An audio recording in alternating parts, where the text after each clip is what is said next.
भारतर चलित लोकसभा निर्वाचन में अमेरिका षड्यंत्रपूर्ण भाव में हस्तक्षेप करुछि एवं भारत में अस्थिरता चाहूँगी बोली रूस दाबी करिवार दिनक परे आज अमेरिका यहाको प्रत्याख्यान करिछि।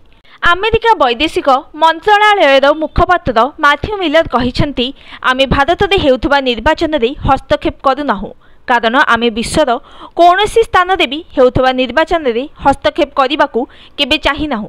यह भारत जनसाधारण निष्पत्ति।